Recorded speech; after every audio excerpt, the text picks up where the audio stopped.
Chers abonnés, bonjour. Revenons au monde des animaux avec l'abeille et une minute intitulée La sagesse de l'abeille. Je partirai d'une bulle de Saint Grégoire de Nice, Nice Ny2SA, soit Cappadoce, en Grèce. C'est un moine du IVe siècle et il nous dit ceci dans une bulle intitulée Le rayon de miel.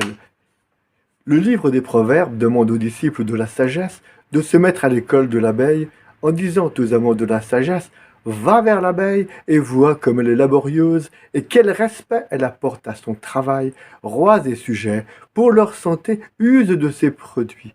Il ajoute qu'elle est recherchée et estimée de tous, qu'elle est démunie de force, mais aimée de la sagesse car elle a aimé elle-même la sagesse et qu'à cause de cela, elle est proposée en exemple de vie aux gens vertueux. Elle a été respectée parce qu'elle a aimé la sagesse, dit le livre des Proverbes en son chapitre 6, verset 8. Ce texte conseille donc de ne négliger aucun des enseignements divins, mais de survoler la prairie des paroles inspirées, butinant quelque chose dans chacune en vue de l'acquisition de la sagesse et de modeler en soi-même des cellules de cire afin de déposer dans son cœur, comme une ruche, le produit du travail, ayant construit dans la mémoire, comme des alvéoles dans la cire, des coffrets étanches pour amasser les diverses sortes d'enseignements. Ainsi, à l'imitation de la sage abeille, dont la cire est douce et dont le dard ne blesse pas, nous nous appliquerons sans relâche au travail auguste des vertus.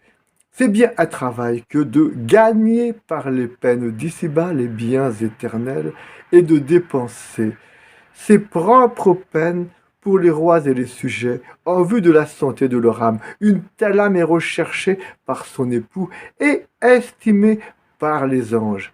Elle réalise la force de la sagesse en aimant la sagesse, la force dans la faiblesse en aimant la sagesse.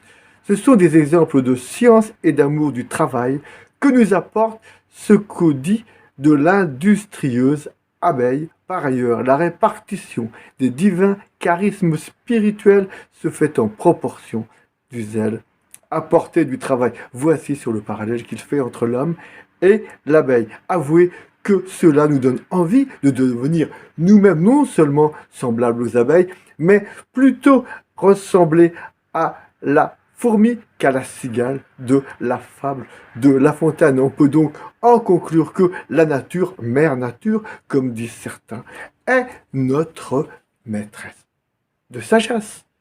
Chères auditrices, chers auditeurs, chers abonnés, je vous laisse méditer et buzzer un petit peu sur l'abeille et sa sagesse. À très bientôt, comme d'habitude.